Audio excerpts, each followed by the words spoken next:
Welcome back to this one, and today we're going to talk about how to find your value. A lot of people end up being suicidal, they end up really unhappy, they end up stuck in life because they've never taken the time to find their value. You're not on this planet by accident. You're on this planet because you have a purpose, because you are supposed to bring a change in this world.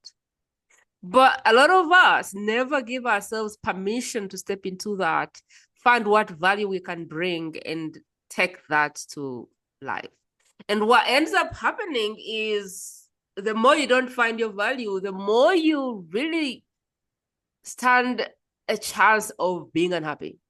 The more you can end up feeling worthless, the more you can end up being suicidal, the more other people can show you what your value is. And I can tell you now, if you don't know your value, any other person looking on the outside won't see the value.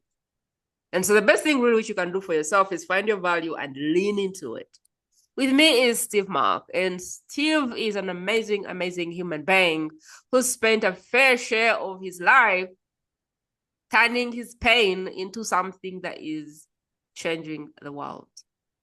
Steve is someone that was once suicidal because he didn't know his value, because he never stopped to think, what do I bring to the world that is outside of me being a nurse, that is outside of me being whatever the label he had on.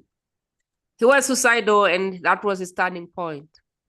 He had to find his value, and now he's stepping into that value to really help everybody else find their value so they can create the life that they want.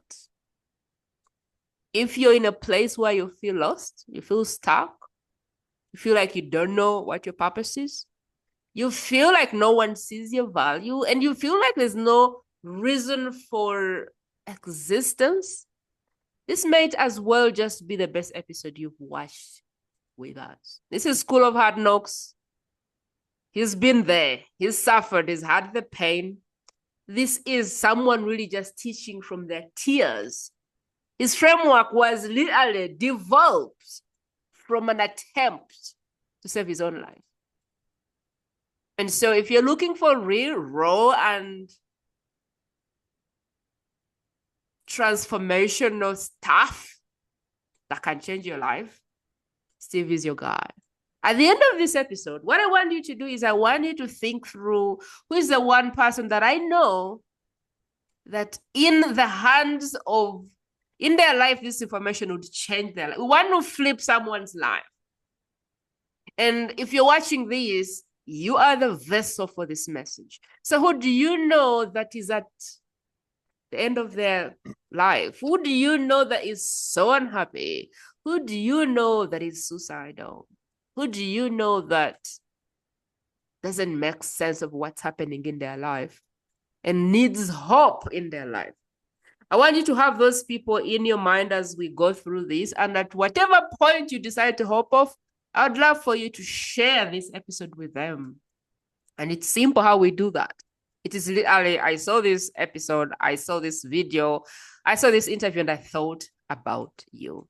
I believe together we can change the world one person at a time. And it begins with you thinking about one other person and simply sharing this with them without any expectation, but just to bless them and hopefully to give them a chance to experience a different life.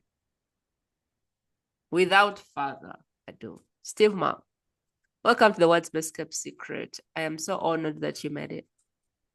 Good morning. Thanks for having me.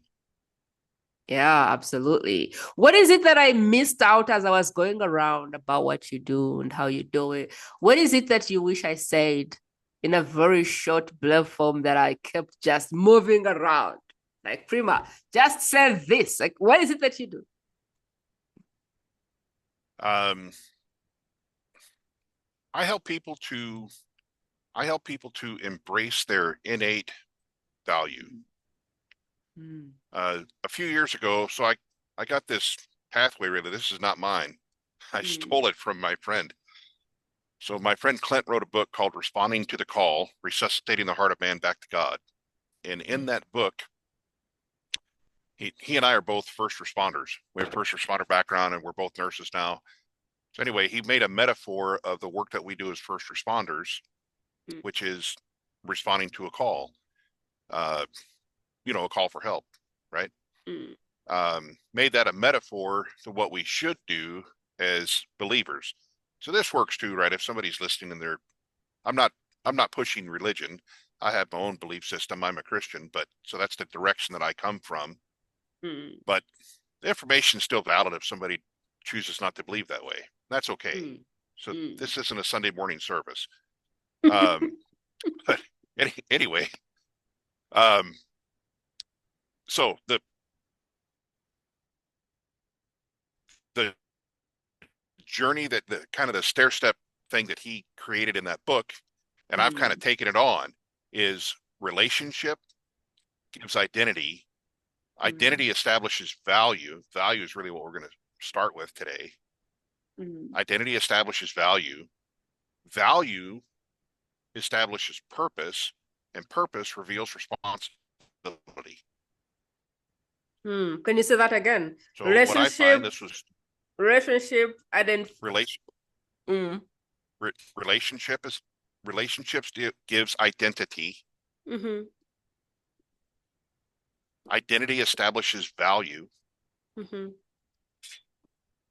Value establishes purpose, mm, and purpose reveals responsibility. mm. Real good.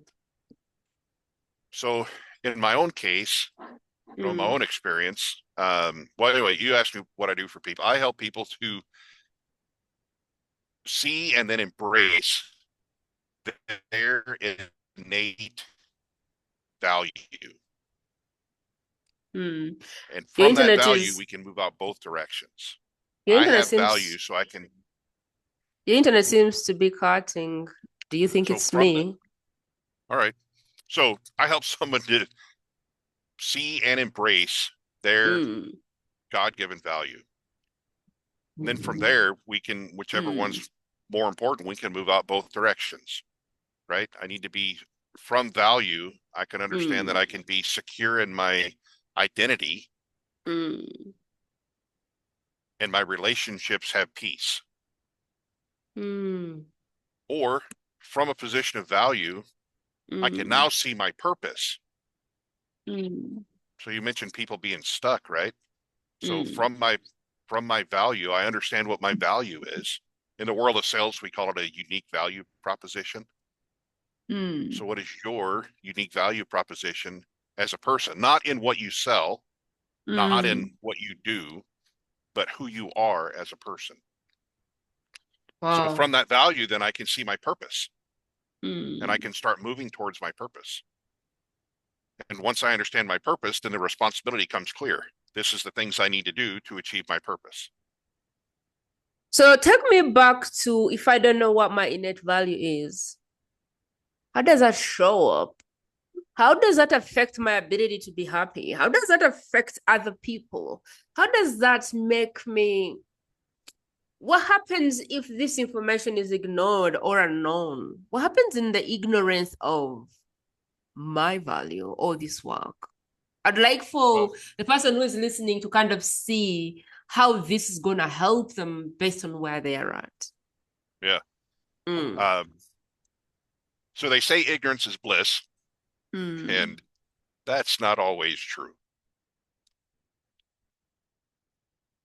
Without value, then we just kind of float along, right? And so, in fact, and this is what I was doing. I grew up without any value. Um, throughout my teenage years, a lot of my adult life, right? I just don't have any value.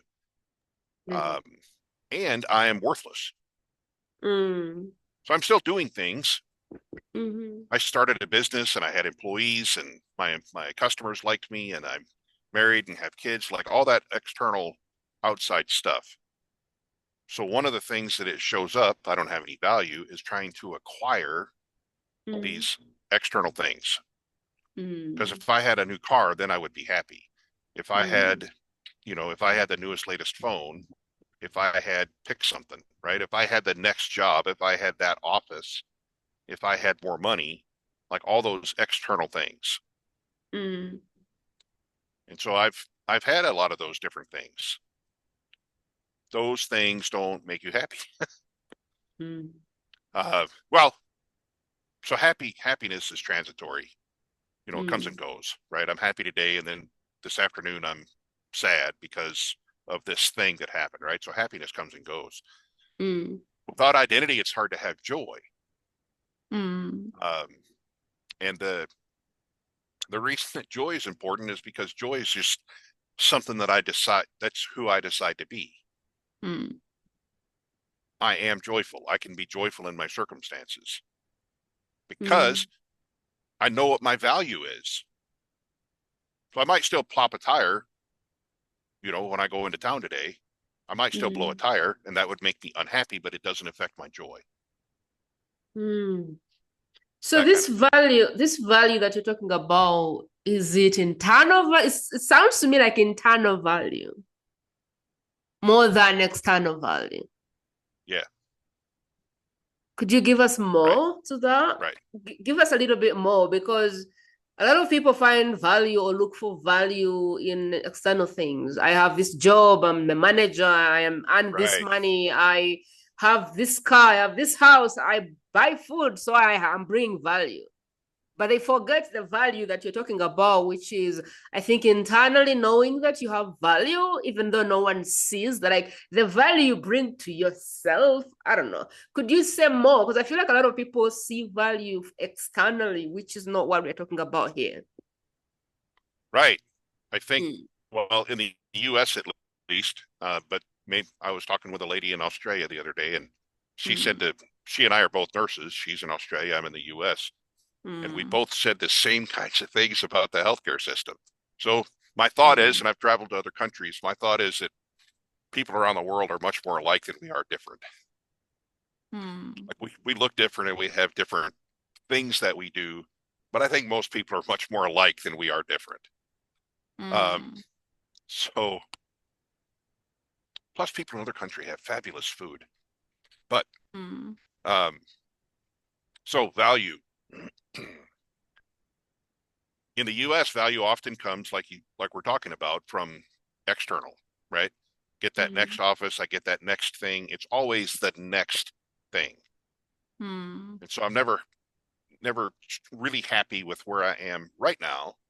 Like for a lot Mm. of people, I'm never really happy with where I am right now Mm. because I have to go to the next thing. And when I got Mm. this thing let me down. I got this new relationship, right? Mm. So I went out and got a new girlfriend. Don't tell my wife that. She'd probably be unhappy. But so I go out and get this new girlfriend, this new boyfriend, you know, whatever, Mm. because that relationship will make me happy. Mm. But then it turns out that my wife is not perfect. Mm-hmm. They're human. Yeah, yeah. So my wife is not perfect. She does some things just wrong, Mm. and then other things she does because she didn't know. But Mm. either way, she's letting me letting me down, right? Mm. Or we could Mm. probably reverse this, and Mm. maybe my wife's husband isn't perfect. Mm. I'm willing to entertain that possibility. Mm. Um, so anyway, I was looking for this external relationship, this new boyfriend, Mm. this new girlfriend. That person's Mm. going to make me happy, right? Mm. Except that it doesn't. And now, in fact, I'm even more sad because I had this high expectation, which really Mm. puts a lot of pressure on the other person to like Yeah. continually perform, right? Mm-hmm. Mm. Um, You're and looking for a so, performance, not a yeah. partnership. So I grew Mm. up in a world of performance-based acceptance. Mm. We didn't have language for that at that time, but that's what it was. And I grew up in church, and so I learned all the Mm. verses about like God loves you and like all that kind of stuff. But the Mm. message that I got, like the takeaway from that, is that God's always angry with me, and I'm never good enough. And that was Mm. shown to me in the way that, so I was okay. So I was abused and rejected by my mother and neglected by my father, and then spent all of my teenage years in different foster settings. I was in Mm. 5 different high schools in 2 states. In fact, for a period of time, I was a high school dropout. Um, Mm. just I just given up on it. I'm not going to go through those steps, right? Um, because like in the Bible, Solomon wrote the book Ecclesiastes, and that Mm. whole thing sums up with, so Solomon was the original like high speed celebrity. People came from all over the world to come and see Solomon, Mm. and he just had literally everything. I don't know. The Bible doesn't is not clear on what color his helicopter was, but he had Mm. everything, right? And he sums it up with, "It's all meaningless. It's just chasing after the wind. Why bother?" Mm. And that's how I felt, just even as a kid. That's how I felt. Mm. I was always on the outside, so I'm doing the things that a kid my age is Mm. supposed to be doing. I played in sports and I did all this stuff. Um, and I covered those things with, I did those things with, I don't know if y'all know her in Africa, but Brene Brown in the Mm. US talks a lot Mm. about masks and shields. She's a Yeah. shame researcher. Vulnerability. Yeah, right, right. Mm. So I Mm. am not going to be vulnerable because Mm. I know better. I am not going to be vulnerable. I've done that before, right? And it didn't turn out good. So Mm. never again. So to prevent that vulnerability, I wear Mm. masks and I carry around shields so that I Mm. can say the things that I'm expected to say. I can smile for the camera when I'm expected to smile for the camera, like all that kind of Mm. stuff. And the answer is I'm fine. Mm. So you play safe, you don't want to deal with whatever. Right. And as a kid, I didn't know how, right? And Mm. there was no one, Mm. to talk to about it. Mm. Um, so as an adult, the way that shows up, well, as an adolescent too, is Mm. going through the motions, feeling just lost, depressed, aimless, worthless. Mm. I don't have any value. Mm. Um, and again, doing external things, because if I acquired all these external things, then I could fill up this big hole eventually, Mm. and I could be at like basically at zero, right? I'm just kind of paying back all this debt kind of thing. If we thought about money, just paying back Mm. all this debt, right? And eventually I could be at zero. I could be at baseline. Mm. So that's what my life was. I didn't have language for it at that time, Mm. and I hadn't done any of the introspection to like what's going on. I'm just always running to the next thing. Mm. I didn't What's do fight or next? flight. I didn't do fight Mm. or flight. Like somewhere along the line, I heard about that, right? Even when I was young, but Mm. I didn't. I didn't have fight or flight. For me, it was just fight all the time. Fight or fight. Yeah, yep. And I didn't care if I won or lose. Like I don't care. Um, Mm. and so whether sometimes it was physical, sometimes it was verbal, just arguments, right? Mm. Um, anyway, so that's how it shows up in life, is just kind of going through the motions, feeling Mm. stuck, and then Mm. probably frustrated too. A lot of people, even that are like really capable, Mm. feel stuck, but Mm. I'm not sure why. I'm not sure why I'm stuck, and I'm not sure how to get unstuck. Mm. Like it would be one thing, my dog's on a chain right now. So it'd be one thing if my dog was on a chain. Oh, that's why she can't go very far, right? Mm. If we could just see the chain, then that would make sense. Mm. But we don't. So for me, the depth of that came, I was 24 years old the first time I was suicidal. Mm. Um, and I spent my identity for a long time was, well, relationship. I don't have any relationships that are good, that where I feel Mm. where I Mm. feel secure. Mm. And when those relationships threaten to be secure, like because other people are healthy and they're trying to do good things with me, I sabotaged them. That's interesting. I sabotaged the relationships. For example, one of my foster settings was with an aunt and uncle in North Carolina. I was in Mm. Wisconsin at that time. I think that I was maybe 14 or so. I'm a middle teenager, around Mm. around 14, give or take a little bit. Um, so I'm down there with my aunt and uncle, and they have two kids. They have two sons. One's older, and one is like almost exactly my age. Mm. They even remodeled their house so that I could have my own room. Mm-hmm. Like they demonstrated in their behavior, we want you to be here, right? You're welcome here. Mm. You're Yeah. wanted. And, and so I wrecked that. I sabotaged that Well, enough so they felt like this is not going to work because it was beginning to have problems, create problems in their family. And so they put me on a bus. I mm. guess in 1980, whatever. So we do buses then. Self self-sabotage. Interesting. Yep.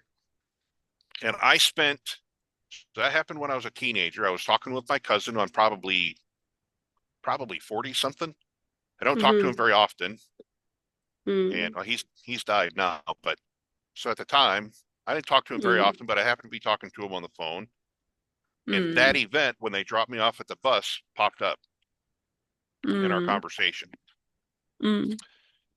So as an example of the stuff that we carry, right? We Mm. tell ourselves stories about the way things are, but that doesn't mean that the story we're telling ourselves is true. Mm. So I have a story in my head from the time that I'm like in my heart, actually. I have a story just in me Mm. that my uncle had said that he loved me, but he really did not. And I know that because when they dropped me off at the bus station, Mm. he just shook my hand and walked away. Didn't hug Interesting. me, nothing. That's how I know that he doesn't really like me. Mm. So that came up in a conversation with my cousin that we just happened to be having. He's like, huh, would you like to know what really happened? Mm. So what really happened is my uncle didn't try to hug me because he thought that if he did, I would beat him up. And so he acted like he was just cool and said, okay, well, have a good trip. See you later. Shook my hand and walked away. Mm. My uncle's a grown man. He cried the whole way home. Well,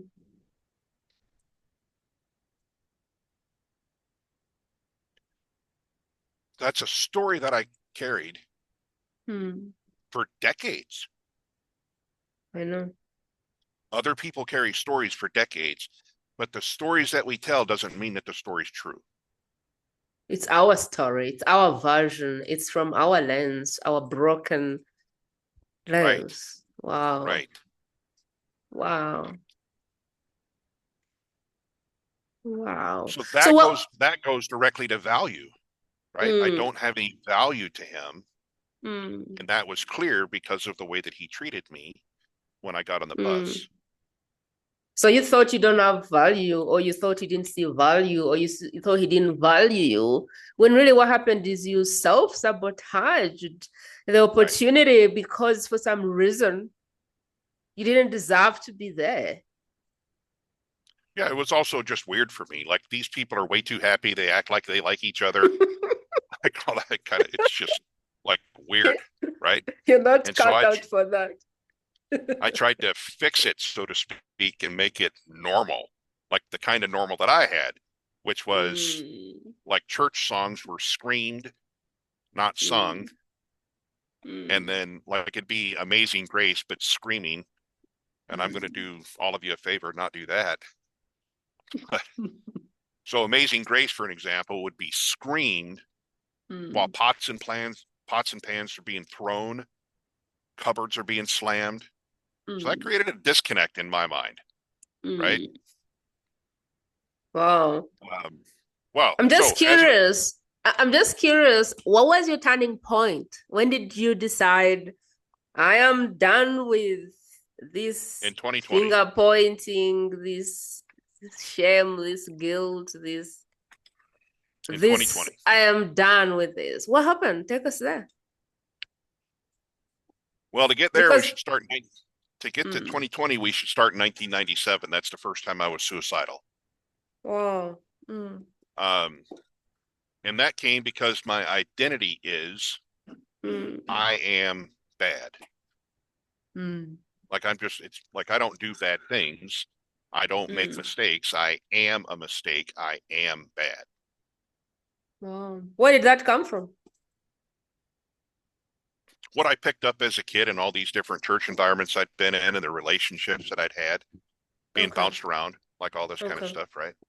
Okay. Um, again, I was abused. And so I'll say this, my Mm, parents and I have a much better relationship today than we did then, mm, right? So they did some things that would have been better if they hadn't done, but mm, um, whatever. We've healed a lot of that relationship.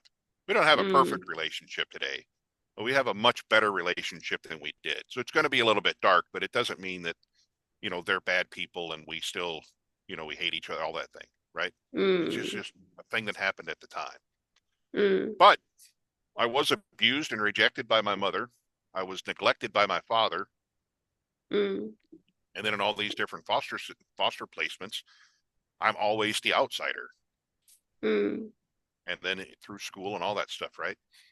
mm, So by the time in 97, I'm 24 years old. And by then I'm an over-the-road truck driver.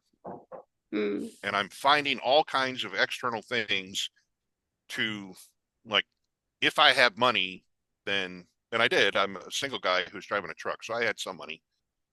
Like, I'm mm, not buying helicopters or anything, but I have some money. mm, And so I spent it. I spent it to be able to spend time mm, um, and what that led to is, but I'm also raised in a church, right? So I know mm, all the Bible verses that talk about this is sin. I mm. treated every one of those Bible verses like it was a wet paint sign. Wow. I don't know what you guys do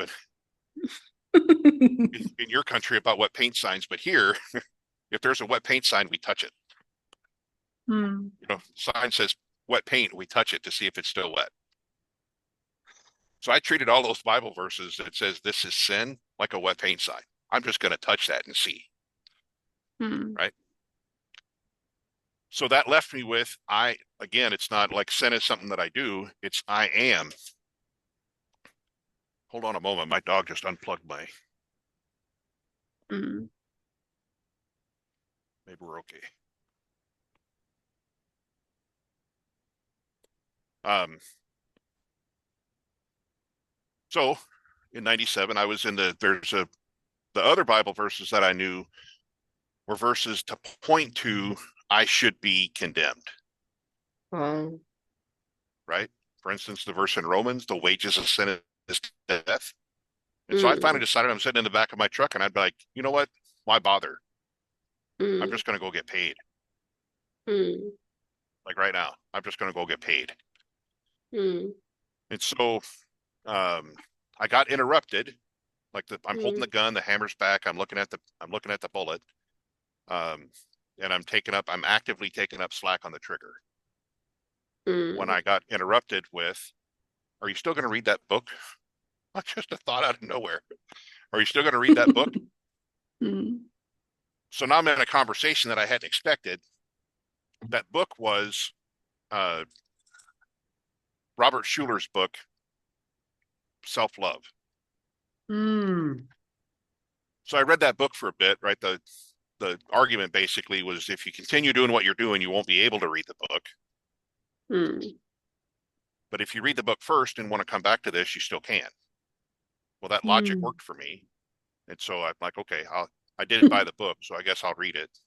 And then I'll And then come back to this. I'll come back to my life. Yeah. So I just set the gun down, picked up the book with the plan to pick the gun back up when I was done reading the book. What Oh, happened instead? is that when you were trying to commit suicide? Yep, yep, Wow. yep. Okay. I was in Mm-hmm. the middle of, I was actively pulling the trigger. I was taking up slack in the trigger. Mm. when I was interrupted by that thought. So Mm. by the time that was done, but I mean, by the time I'm done reading the book, then I got Mm. a pager system that we had in the truck, but at that time in the semi, Mm. that I had to go and pick up a load.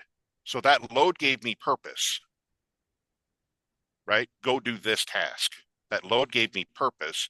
That purpose meant I had value. I had value to the trucking company. Mm. It didn't make me not suicidal. What happened for me is that suicide became just a task I needed to get done. Wow. Like, oh yeah, it's the first of the month and I need to pay my mortgage this month. It's just a task I need to get done. I didn't have any emotion about it. Um, I certainly didn't tell anybody because I knew that other people would have an emotion about it, Mm. right? And so I'm not going to tell anybody. Mm.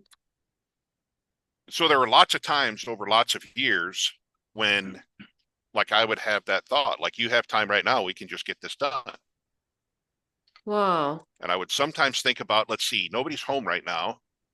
I don't expect anybody to be home for the next couple of hours. I'd have time Mhm. to get this done and make sure it was successful. Okay, hold Or, on. well, So hold on. So you now have a job, but you have it on your agenda to commit suicide. yep, You just need to do yep, it right. You just need to make sure it succeeds. And so you're now yep, plotting in your head how you're going to commit suicide, and you're reading this book that is saying self-love. But one of the things you need to get done is just take your life. yeah, just a task I need to do. Yep, Wow. like paying for my insurance. Wow. Yep. Um, so, and sometimes the thoughts would come like quite randomly, right? Mm. My wife and I have just gone and done this fun thing together. And then she's leaving to go and visit her friends. I'm like, well, now's, you got time now. Like just randomly out of nowhere. Okay. You're I'd get married, you have a reminded. wife, you have kids, and you're Yeah. getting these reminders to take your life. Yeah. I'm like, hey, there's Wow. still this thing that you haven't done. You said that you were going to do this and you haven't.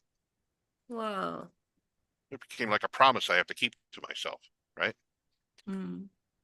So that was like come and go. And I own a business, I employ people, um, and I serve customers, like all that kind of stuff. I'm doing all the Mm. external things that I have to do, but Mm. everything in my life is a task because Mm. I have value based on what I do. Mm. I don't have any value for who I am. Wow. Everything is, Right. I need to do this. I have to do this. I like it's a Yep. task I have to get done. That's it. Like there's no meaning in life. There's no connection to your innate value. Nothing. Yep. Yep. I know how Wow. to Okay. sing the songs when I go to church, so things don't Mm. look weird. I know how to sing the Mm. songs when I go to church. I know how to smile for the camera, like all that kind of stuff. So in Mm. 2020, I Mm. became a nurse in 2015. Then I became a travel nurse not long after that. Mm. And so I'd go around to different hospitals. It fit me well because I'm used to being the outsider, Mm. right? Like my whole life, I've been the outsider. So, okay, I'll just be the outsider as a nurse. I didn't do it Wow. for that. I thought I was Mm. doing a good thing for my family and my career when I started traveling. But anyway, Mm. by 2020, I've been traveling for a few years. I don't have a very good relationship with my wife. I don't have a very good relationship with my kids. Um, Mm. and, uh, I've got friends that here at home, but nobody calls me when I'm traveling. And when I Mm. do come home, I'm an interruption to everybody because, of course, they have a regular routine. And then I just pop in randomly for a couple of days here and there. So I'm an interruption. Like that's how I Mm. see myself. I see myself as an interruption Mm. as opposed to I'm going to come and visit you and you're like, hey, this is great. Let's spend a few days together and we can do these things and won't this be wonderful? Right? No, I was just an interruption. Like, oh, okay, well, he's here. Now we have to figure out like what we're going to do with him. Right? Mm. That's how I, Mm. that's how I feel. That's how I felt at the time. So it's Mm. 2020. I took the job. I took this particular assignment with a plan. I'm going to be out of state.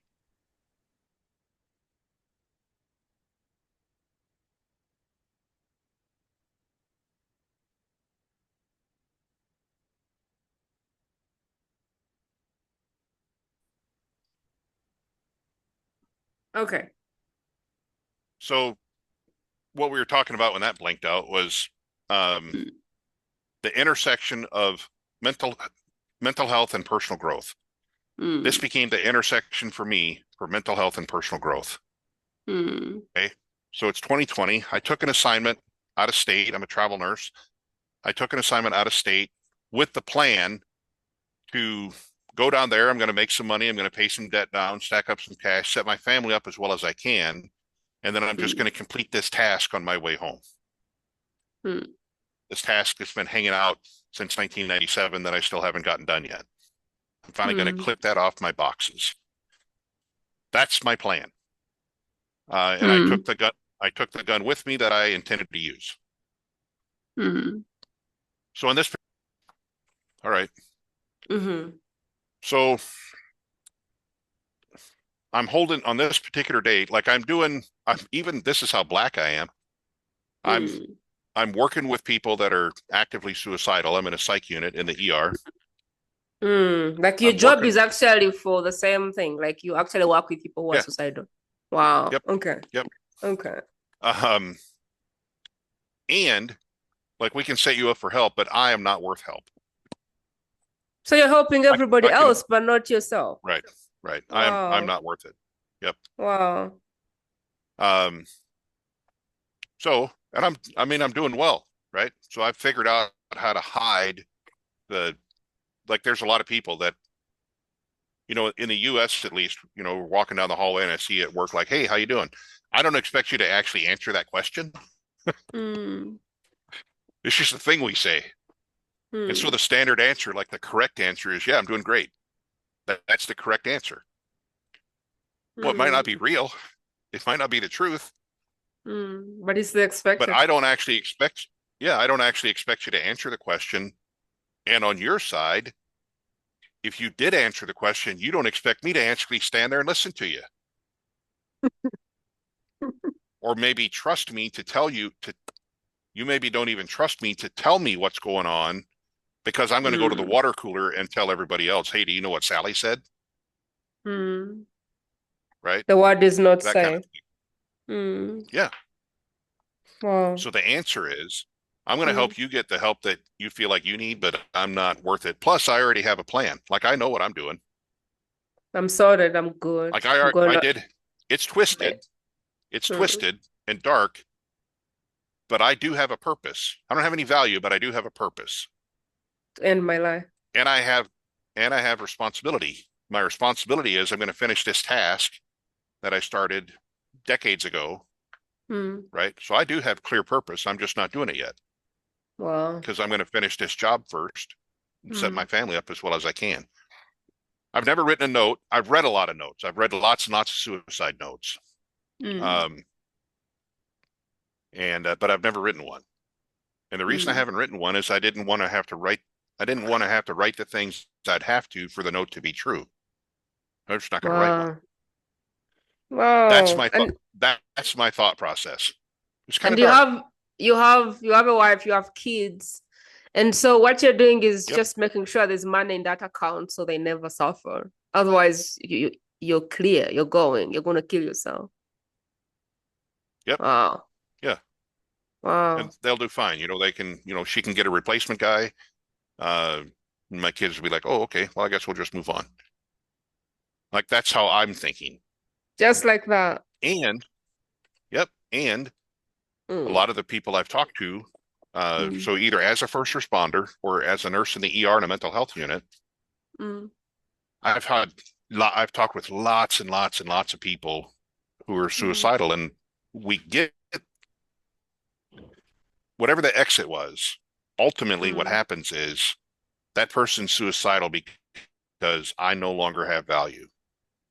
Mm. Bottom So, line. for example, Mm. yeah. So, for example, I'm talking with a 16-year-old kid in an emergency department who came in because he is suicidal, and so Mm. that's why he was brought in Mm. because he's suicidal. Mm. And he said, so I asked him, his mom is in the room, and I asked him, tell me what's going on. Tell me your story. And so he did. Mm. And he said, I'm worthless. He said those words, I am worthless. Oh. And so I agreed with him. That made the mom kind of angry because she'd never heard a healthcare person agree that Hmm. somebody is worthless. But I agreed with him. You understood Like, where it okay, came well, from. Hmm. you probably are worthless. Like I've never met you before, so I don't know you that well. So you might be right. You probably are worthless.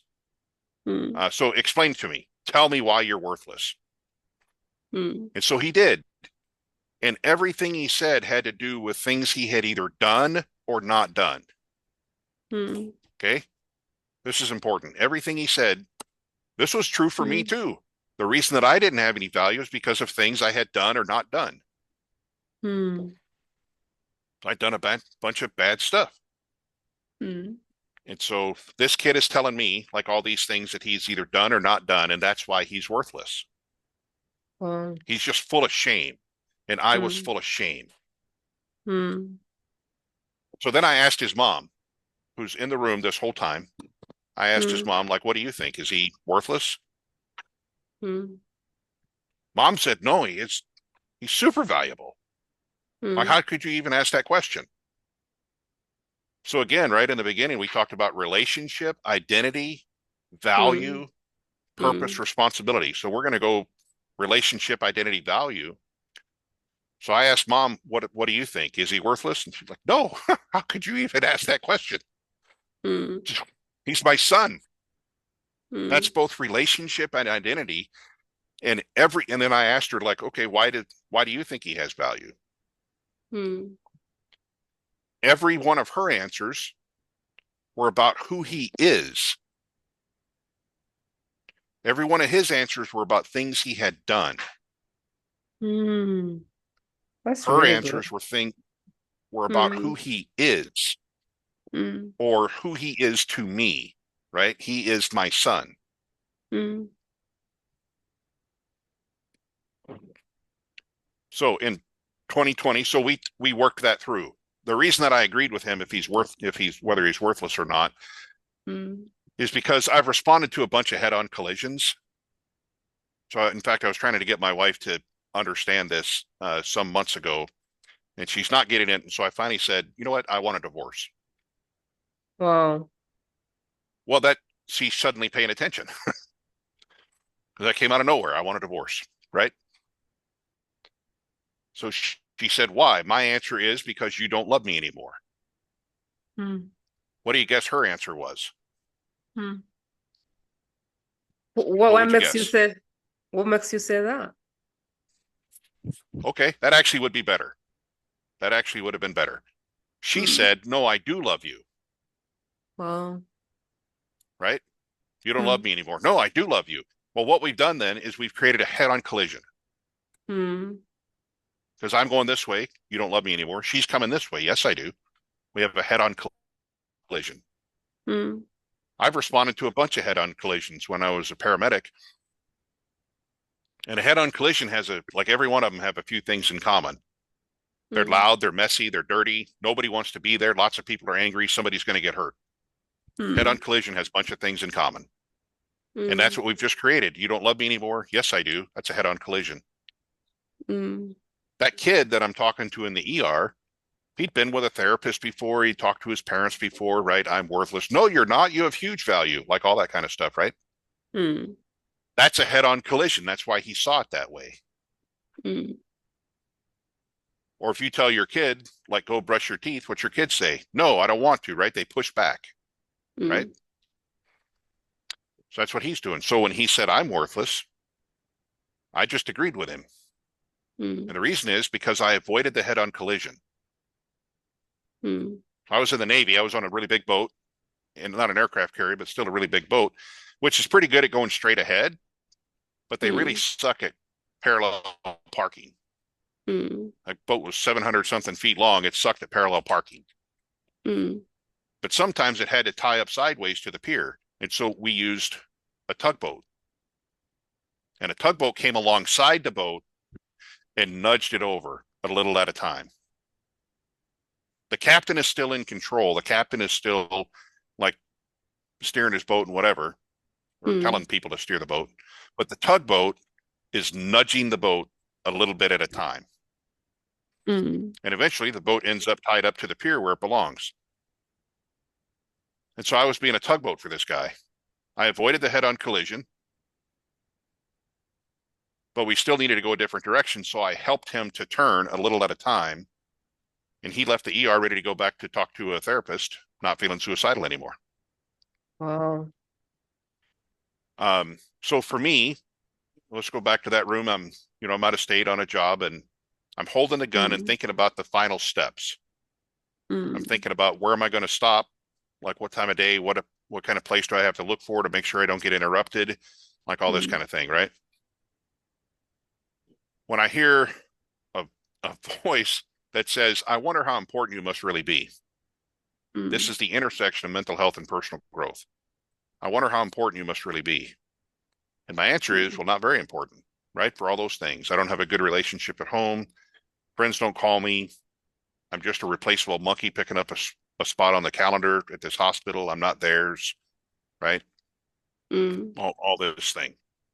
I either go to work or go to my room, go to work, like, that's my life, right? Mm. Okay, I make money, but I pay bills with my money. Like, okay, and right? I see Instagram life, I see all that other kind of stuff, but I don't have one of those, right? So Mm. what is the purpose? Well, there isn't any, except this one task I got to do. So the question was, do you? I wonder how valuable you must really be. How important are you really? Like, not very Mm. important. So the conversation goes like, well, I wonder if that's true because it seems to me like all the different things in your life that could have killed you, none of them have. Mm. And so you've become your own worst enemy. Like, well, I hadn't thought of it that way, but I was. Because if somebody else had pointed a gun at me, that happened when I was in the military. Somebody pointed a gun at me and I expressed my displeasure. Mm. And so we worked it out and I took the gun away from him. I got in a little trouble for that, um, but here I was holding the gun, like just Mm. calmly thinking about, the day coming up in a few weeks, right? Mm. So I had Mm. become my own worst enemy. So then the question was, this is a question of value. Mm. Do you have value that you don't see? Do you have value that you don't see? Mm. And my answer was no, I don't have any value. Well, I asked if you have value that you don't see. Is it possible that you have value that you don't see? Like, no. Well, then I had to Mm. admit, like, okay, well, it's not likely, but that wasn't the question. The question was, is it possible? Mm. I had like, okay, fine. Yeah, it's possible. So law number three in the 15 Invaluable Laws of Growth, that's a John Maxwell book. Mm. Law number three is the law of the mirror. The law of the Mm. mirror is the reason I'm alive today. And it says that you have to see value in yourself to add value to yourself. You have to see yourself as valuable, and then you'll treat yourself as if you're valuable. Mm. I was living the negative side of that law, right? Like the tail side of that law, which is I don't have any value, so I treat myself like I don't have any value. Once upon a time, my son he's 16 years old and he has a car and the car's not working and he doesn't have any money to fix it. And he's Mm. angry about that. He's a 16-year-old boy and he's angry that his car doesn't work and he can't fix it, right? Mm. So he went outside and beat on it with a hammer or a wrench, just beat on the hood. Wow. The car doesn't have any value, so he's treating the car like it doesn't have any value, right? Mm. Mm. So today he's a mechanic. He does work on cars. You'll be happy to know he doesn't beat on them with a hammer, right? He treats cars as if they're valuable. He sees vehicles as valuable and he treats them like they're valuable. Mm. That's an application. That's a tangible application of the third law of growth. Mm. I was on the tails side. So when I was willing to admit it's possible that I have value Mm. that I don't see, I had Mm. to intentionally go and look for it. Mm. I had to intentionally go and look for my value. So if you went metal detecting, like in Florida, in the US and Florida and other places, they go metal detecting. Mm. The only time I've done that is looking for a pistol that I'd lost in the woods. But but if you go metal detecting, then you start with the idea that there must be precious metal buried out in the sand. There's precious Mm. metal buried on the beach, and I'm going to go look for it.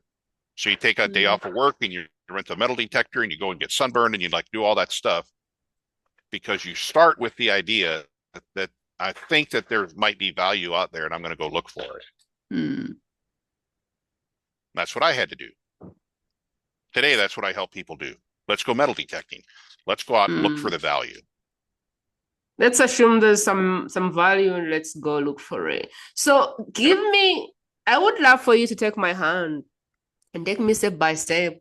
If I didn't know what value I brought and I was suicidal or even about to consider it, I was just miserable in life, self-sabotaging, all of the things. Like if I was in a place where it was evident that I'm not seeing my value, Mm-hmm. give me kind of, and I know you've talked about relationship, identity, value, purpose, responsibility, and I'm happy to go there. But I'd like you to hold our hand and kind of show us, how do I do method detecting? Like, how do I find my own value so that I stop self-sabotaging? Because now I have purpose and responsibility in the Have you world. heard, do you know the phrase add value to people? Like, I want to add value to people. I know the That, phrase, but I believe there is someone who doesn't even know what it means because they don't know that they have anything to add. yeah, that's fair. That's fair. Mm. Mm. Yeah. So if we're going to start there, then we'd start talking about your relationships. What do your Mm. relationships look like? Kind of the same kind of journey that you took me on in the beginning of part of the conversation, right? Tell me your story. And so Mm. for me, that starts with just tell me your story. I like to scuba dive. I like to scuba Mm. dive where it's dark and cold. Um, and I like warm water too, but I do like to scuba dive where it's dark and cold. Mm. So when I'm talking with somebody, we can go just as dark or just as cold as they need to go. I'll go all the way to the bottom with you, Mm. and I will come back. I will come back with you. Mm. So it starts there.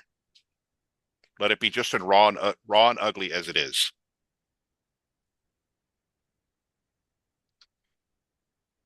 So are we still looking for relationship, identity, value, Well, purpose, that conversation is going responsibility? to be that Mm. conversation is going to be a lot about relationships.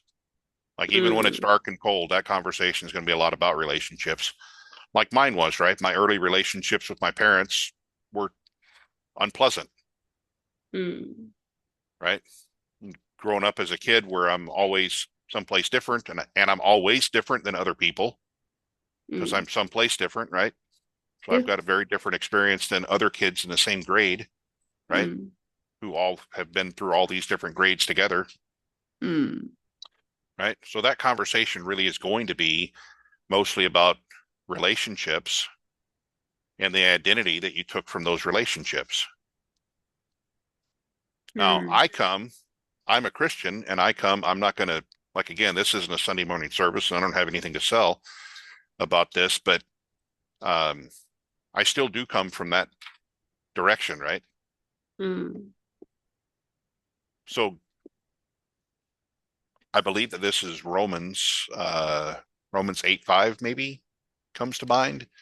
God demonstrated his love for us in this way that while we Mm. were still sinners, while we didn't have a relationship with him, Christ died for us.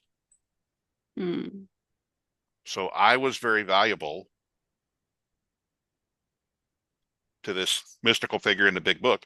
I was very valuable to him before I could do anything for him, Mm. right? So there's somebody, so that's from my own perspective, but if somebody didn't want to be religious or go that way, that's okay. Mm. With that as the example, there is a relationship in your life that is similar to that, Mm. and we'll find it. Mm. So for that 16-year-old boy that's in the ER, right? Mm. He wasn't able to see it at that time until I pulled it out of him and his mother. So I did that on purpose. I agreed with him that he's worthless on purpose. Again, right? Like a tugboat, so that I could then ask his mother about his value. They had two different answers, right? So his thing was about all the things I've done or haven't done, and her answer was about who he is. And so then I went back to the kid and like, well, like, gosh, those are different answers. It's possible that she's lying to you. She, she's in the ER and there's a lot of stress going on. So it's possible she's lying to you. Like, I don't know y'all. Do you think she's lying? And he said, no, I don't think she's lying. Well, it's possible she's also just wrong. That's possible too. Like, she thinks you have value, but she's wrong. That's possible. Or is it also possible that she sees things that you don't see? And I let him pick which answer seemed truthful for him, like which fit for him.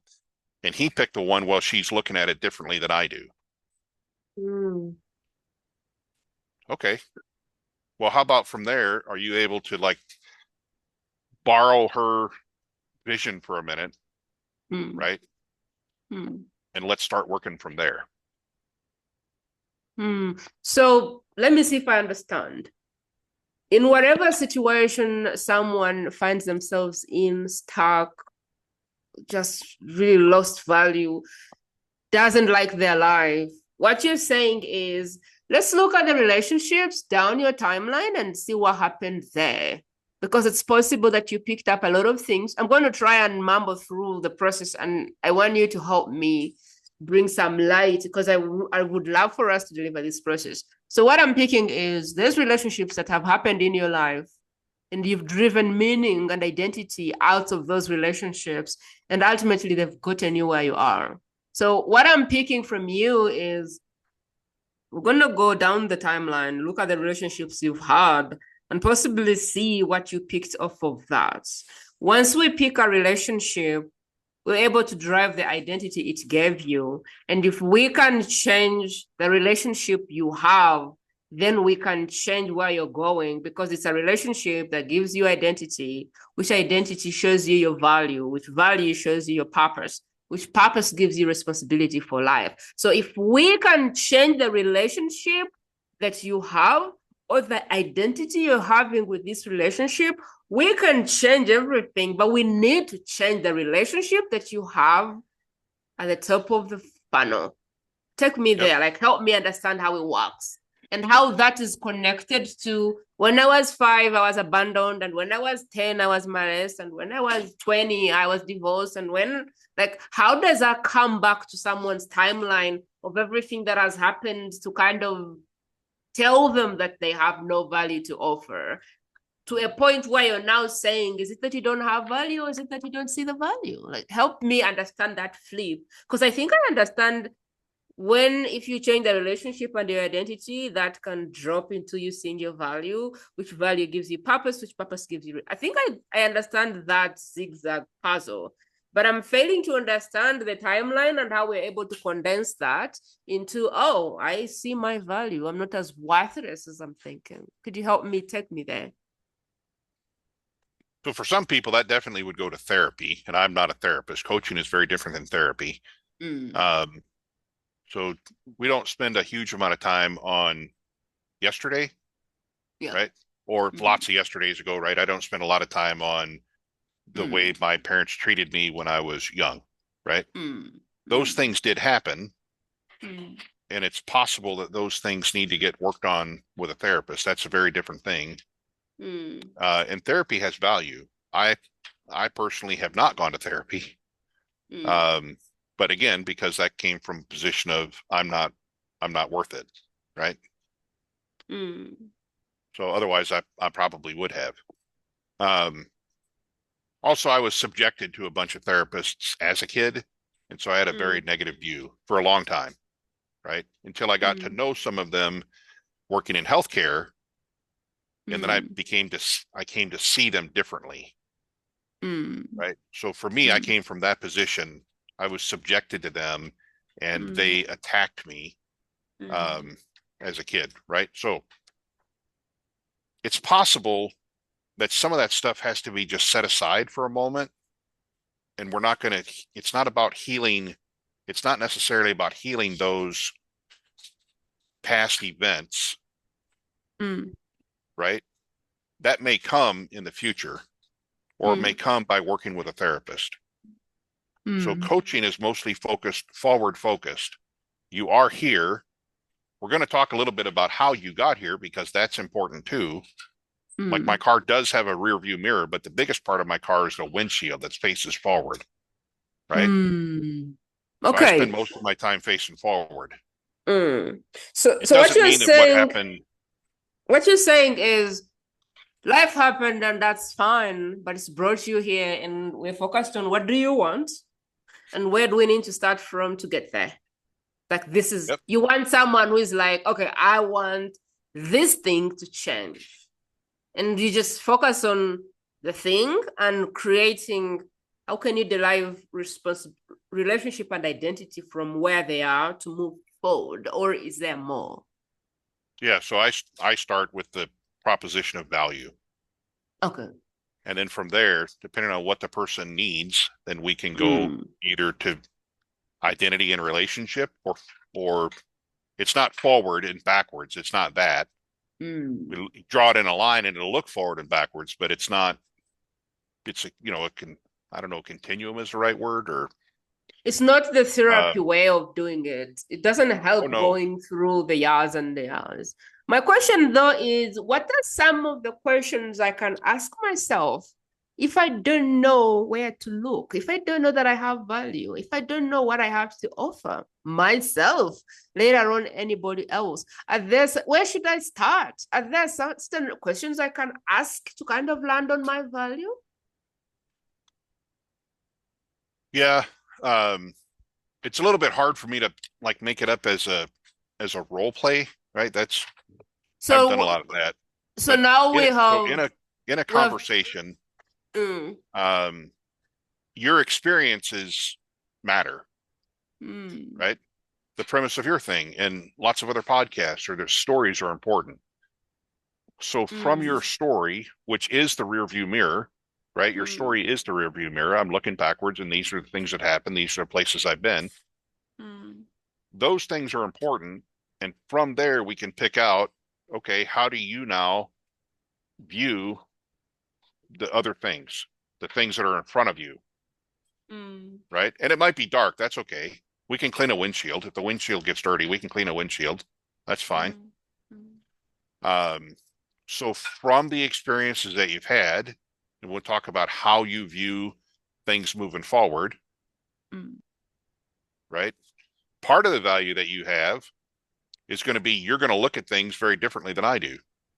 mm, You might not have, I'm working with a lady right now who wants to move from bedside nursing into where she's, just clocking in and starting IVs and giving medicine and just bedside stuff that we do.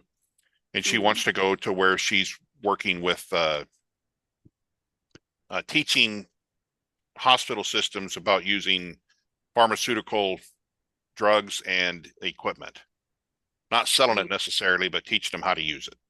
mm, So she wants to completely go to a very different kind of nursing. The thing is that she doesn't have the experience. This lady doesn't have the experience that directly matches like the keywords and tricky phrases in the job description mm, because I have just been a bedside nurse for the last 17 years. mm, And so what we're doing is we're picking through, she and I, we're picking through the things that she's done as a bedside nurse mm.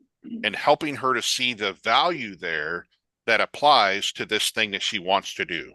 Does that make sense? Yes. So that's about a job, but the same kind of thing fits in a relationship when we're going to with, going to looking at relationship and identity. The same kind of thing fits, right? So we're starting with value, like what have you done?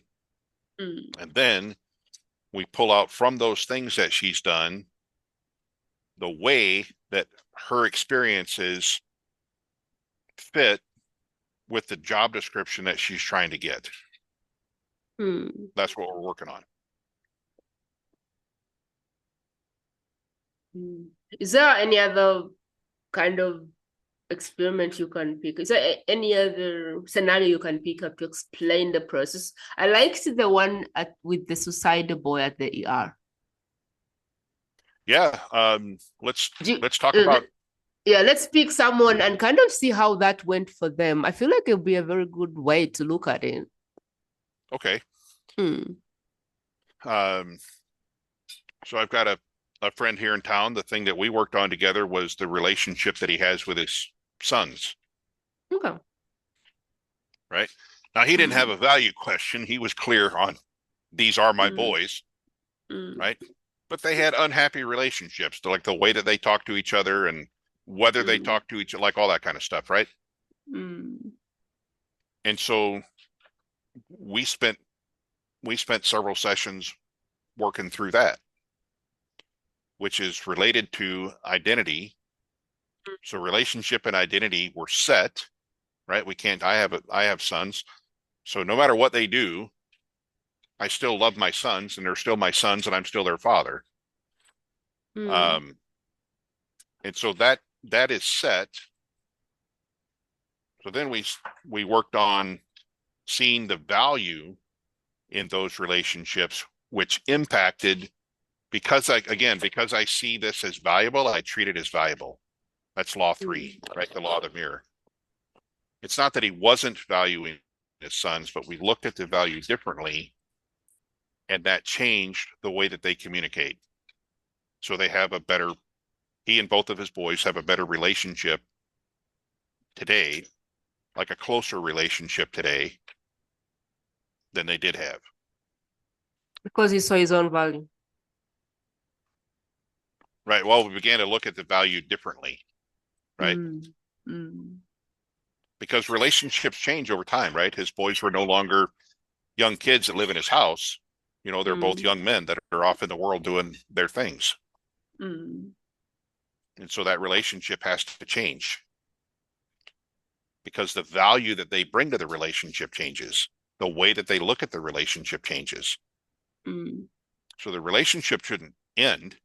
Like neither my boys don't live in my house anymore, but they're still my sons. I talk with them differently. They talk with me differently, right? In fact, they're both husbands. They're both fathers. So our relationship has changed, right? If anything, actually, there's more value. Our relationship is deeper, right? So, I'm working with an old guy. This is sometime last year, I think. So I'm working with an old guy who says he came into my unit complaining that he was suicidal. And he's suicidal because he doesn't like some of the changes that are going on in his life as he gets older. Well, one of the things that he wanted was, I don't want to have to use a walker. Oh, okay. Okay. So that was really important to him. I don't want to have to use a walker. And so he had, when he came in, like there are other factors going on too, but like that was one of the things, you know, I'm old. I may as well just check out. Wow. Right. Because one of the bad things that we've done in society is suicide is really just kind of an option. Suicide has become much more accepted, you know, than it once was. We certainly talk about it much more than we did, which is good. But it's just kind of become an option. So one of the things that we worked on was who I am as a person, which is identity, who I am as a person. So for him, one of the things that helped him is I suggested, instead of talk about I don't want to, which is what he was on, right? The subconscious just picks up that negative then. I don't want to. Like, how about instead frame it as I'm a person who walks independently. And so we worked on that over a period of days while he's in my unit. Mm. And he began to see himself as more positive. He began to see himself as he does have value. He's still able to do lots of things, Mm. right? With family, with friends, and so activities he likes to do. Might have to do some of them differently, but we Mm. started with identity. I am a person who walks independently. So it's not always this Identity. great, it's not Mm. always this great big, explosive thing. For him, it was simply, I don't want to use a walker. Mm. I don't want to Wow. have to be so dependent on other people. So Mhm. we set that as a goal. We phrased it as identity.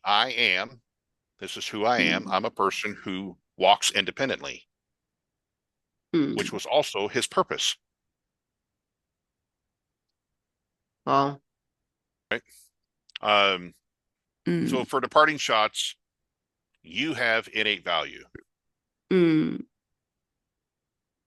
and we can find it. Mm. It may look different for each different person, but you do have innate value. You have innate God given value that Mm. nothing that you've done or didn't do, nowhere that you've been or haven't been, right? Mm. None of those things diminishes your value. None of them, Mm. right? So we can find that. Um, Not everybody that talks to me decides they want to work with me, and that's okay. So Mm. I would suggest just give me a call, send me an email, and let's find a time to get together. Let's just visit, and I'll help Mm. you begin to find your value. Mm. And if you choose that you want to work together, then great. And if you choose that you don't want to, then I'm going to set you up with some resources that you can, if you're more of a DIYer, I'm going to do it Mhm. myself, right? Then great. I was a DIYer. I get it. Mm. So then I'll set you up with some resources like what I used where you Mm. can do it yourself then, if that's what you'd like to do. What And I'd if you like want to help do, going through it, then we'll do that. yeah.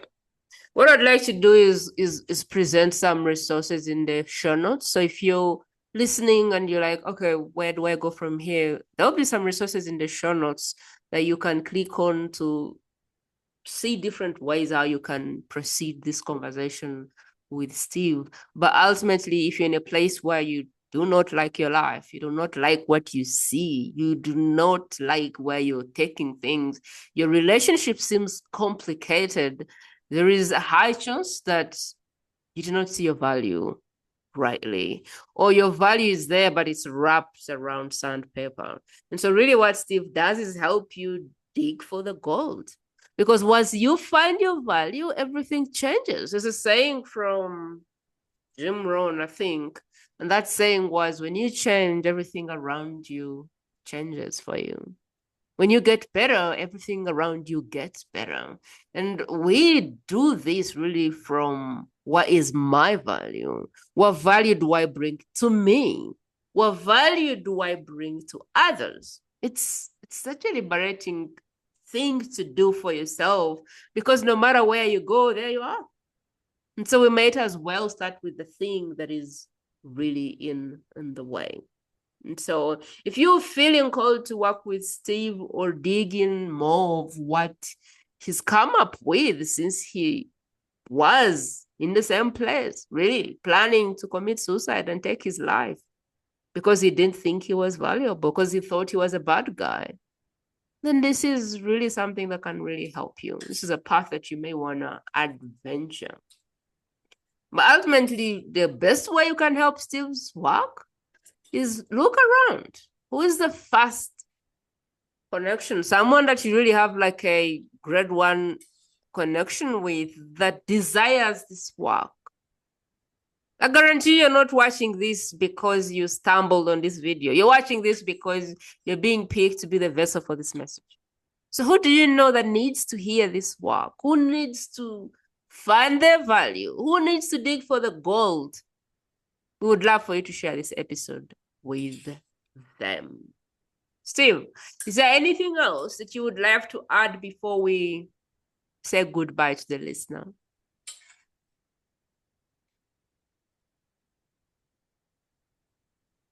A lot of my relationships changed when I decided to changed the way that I communicate. Mm. So the relationships led to I don't have any value, right? I don't have good Mm. relationships.